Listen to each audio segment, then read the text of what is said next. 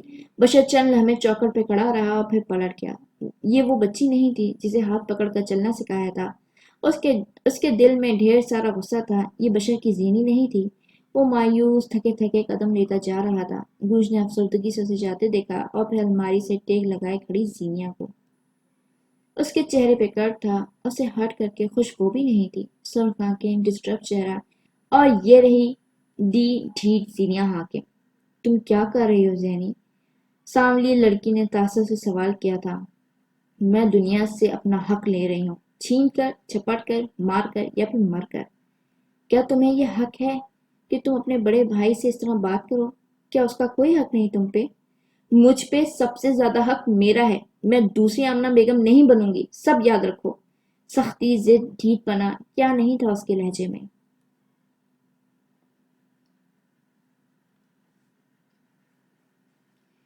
رات کے سمے وہ دونوں سمندر کنارے رکھے بڑے بڑے پتھروں پہ بیٹھے تھے۔ دور پار سے کہیں ذرا سی روشنی بھٹک بھٹک کر یہاں بھی آ جاتی تھی۔ اس وقت ساری روشنی کیس کے چہرے پہ تھی۔ اس کا گندمی چہرہ روشنی پڑنے سے واضح دکھائی دے رہا تھا۔ مہندی اندھیروں میں تھا۔ اس نے اپنی ذات کے لیے ہمیشہ اندھیرے کیوں چنے تھے؟ اس کے ہاتھ میں گن تھی، جیسے وہ اپنی انگلیوں میں گھما رہا تھا۔ وہ کہانی کا وکٹم نہیں، ولین لگتا تھا۔ کیا سکون سے چند پر اسے دیکھتا رہا اور پھر اٹھ کر اس کے قریب آ کر رکا۔ مہدی کو تھوڑی سے پکڑ کر اس کا چہرہ اونچا کیا۔ اب اس کی سیاہ آنکھیں مہدی کی سبز آنکھوں میں گڑ رہی تھی۔ تم کیا کرنے والے تھے؟ چبا چبا کر بس یہی پوچھا گیا۔ مہدی نے سپاٹ نظروں سے اسے دیکھا، ایک جنونی سیریل کلر جیسی سپاٹ نظریں۔ میں کرنے والا تھا نہیں، میں کرنے والا ہوں۔ میں اس آدمی کو جان سے مارنے والا ہوں اور میں یہ کر کے رہوں گا۔ اس کی ہمت کیسے ہے مجھے کال کرنے کی؟ آخر میں وہ ہلکی آواز میں بڑبڑایا تھا۔ کیس نے ایک جھٹکے سے اس کا چہرہ چھوڑا۔ ایک لڑکی جس کا پہلا کمفرٹ تم تھے، اسے ذلیل کیا، اس کے سارے خاندان نے اس کا مذاق بنایا، اس کی ذات سوالیہ نشان بنا دی۔ اب اسی لڑکی کا دوسرا اور آخری کمفرٹ، اس کا واحد سہارا، اس کے قریب موجود واحد مرد بھی اس سے چھین لو گے؟ تم کتنے ہاربل ہو مہدی۔ آخر میں وہ ملامت کر رہا تھا۔ مہدی نے تنفر سے سر جھٹکا، اس کے انداز میں اب بھی بے چینی تھی۔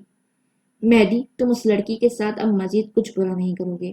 اس سے اپنا آپ چھنا ہے، لیکن اب اس کا دوسرا کمفرٹ میں تمہیں چھیننے نہیں دوں گا۔ تمہیں اس سے اتنی ہمدردی کیوں ہو رہی ہے؟ اس کے نام کے ساتھ میرا نام آتا ہے، تمہارا نہیں۔ آخر کیوں کیس، کیوں؟ اس کے ہرٹ ہونے سے تمہیں کیوں ہرٹ ہوتا ہے؟ مہدی اس کی آنکھوں میں دیکھتے ہوئے پوچھ رہا تھا۔ کیس کا رنگ فک ہوا تھا، اس کے گلے میں گلٹی سی ابھر کر مدھوم ہوئی تھی۔ سمندر کی لہریں اس کے پیروں کو چھو کر پلٹ رہی تھی، وہ بھی جواب مانگ رہی تھی۔ چند پل خاموشی میں بیت گئے۔ کیس نے پل کے چپکا کر مہدی کو دیکھنے کی کوشش کی۔ اس سے ہرٹ ہوتا ہے تو مجھے بھی ہرٹ ہوتا ہے۔ دھیرے سے کیے گئے اعتراف پہ چند پل کے لیے وہ سارا گوادر ساکن ہو گیا۔ وہ کیس کی واحد دوست تھی، میں نے اس کے بعد کبھی دوست نہیں بنائی مہدی۔ اس کی آواز اتنی ہلکی تھی کہ مہدی بامشکل سن سکا۔ میرے لیے وہ اہم ہے، ہمیشہ رہے گی، کیس کی واحد دوست۔ وہ میرے دل کے بہت قریب رہی ہے۔ اس کے بارے میں ایسی بکواس مت کرو، مہدی گھبرایا تھا، چہرہ سرخ ہونے لگا۔ کیس نے ٹھنڈی لمبی سانس بھری۔ وہ میرے دل کے بہت قریب رہی ہے، الفاظ ایک بار پھر دہرائے۔ اسے ہرٹ ہوتا ہے تو مجھے برا لگتا ہے۔ جو لوگ کیس کے دل کے قریب ہوں انہیں کوئی ہرٹ نہیں کر سکتا۔ ایک پل کو رکا، کیس خود بھی نہیں، چبا چبا کر باور کروایا۔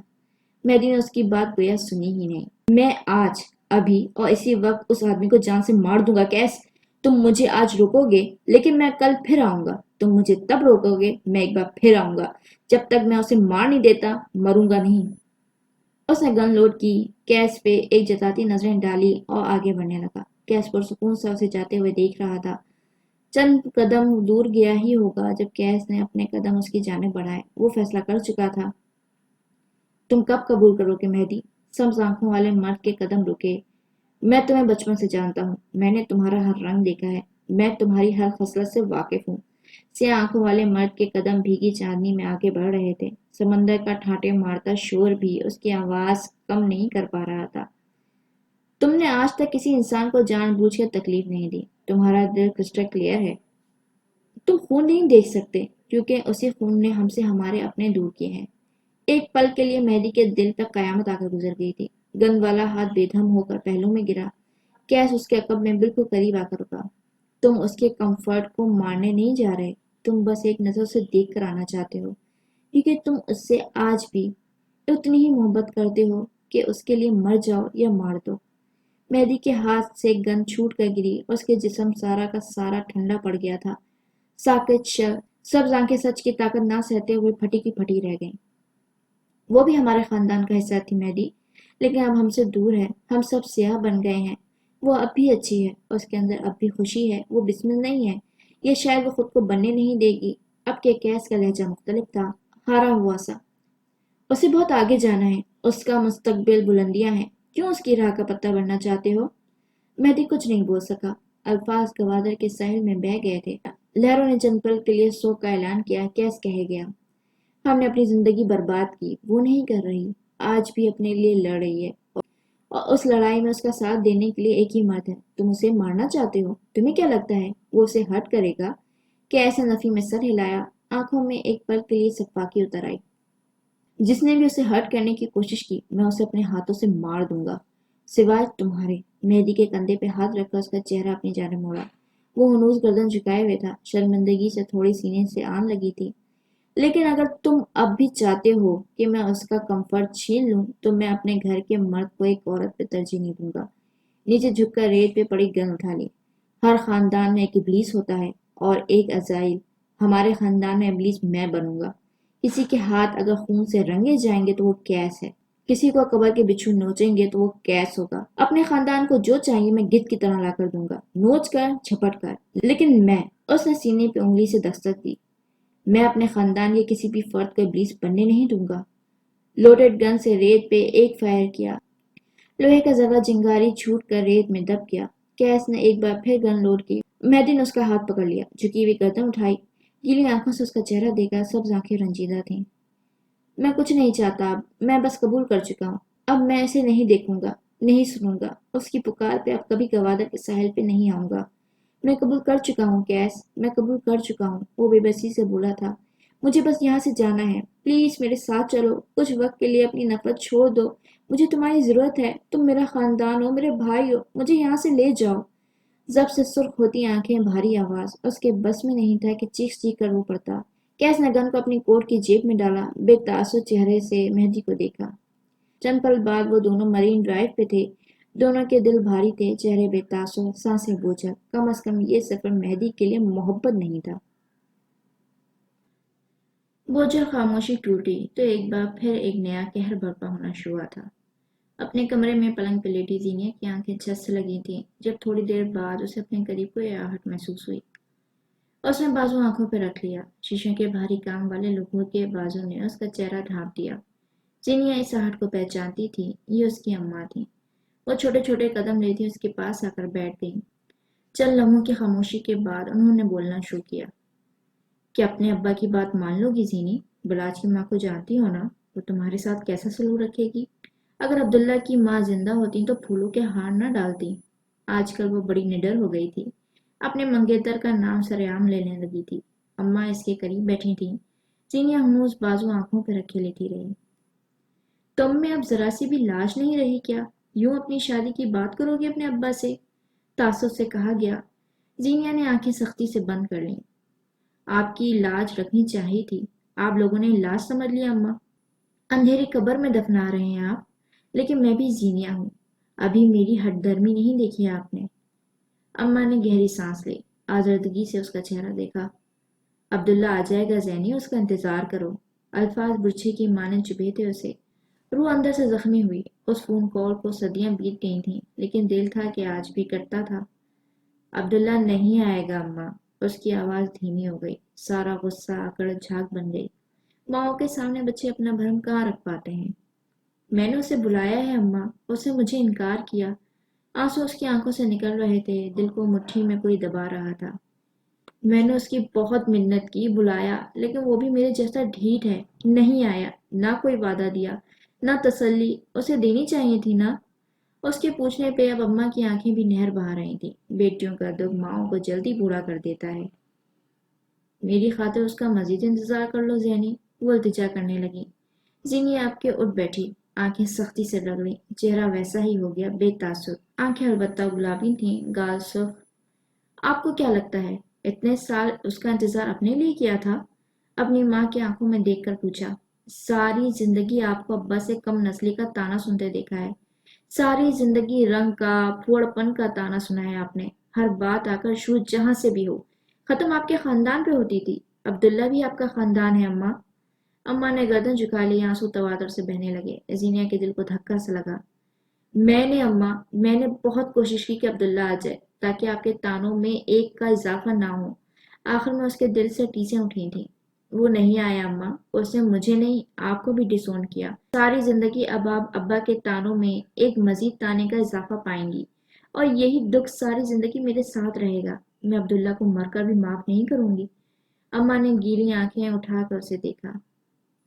تمہیں کیا لگتا ہے بلاش تمہیں خوشی خوشی قبول کرے گا، یا پھر تمہارے ابا بلاش سے تمہاری شادی کروا دیں گے تو تم خوش ہو جاؤ گی، ابا کا پیار مل جائے گا؟ ایسا کچھ نہیں ہوگا، تو اپنے باپ سے تب بھی اتنی ہی دور رہو گی جتنی زمین آسمان سے۔ عبداللہ کی منگ ہونے کی وجہ سے وہ تمہیں اپنے نہیں میرے خاندان کا حصہ سمجھتے ہیں، تم کبھی ان کی نظروں میں نہیں آؤ گی۔ زینی ان کے لیے قربانی مت دو۔ زینیا نے گلابی ہوتی آنکھوں سے انہیں دیکھا، ان میں آج بغاوت تھی۔ قربانی کون دے رہا ہے اماں؟ زینیا کی آواز اس کی اپنی نہیں لگتی تھی۔ ساری زندگی آپ کے اور ابا کے لیے قربانیاں دے دے کر تھک گئی ہوں۔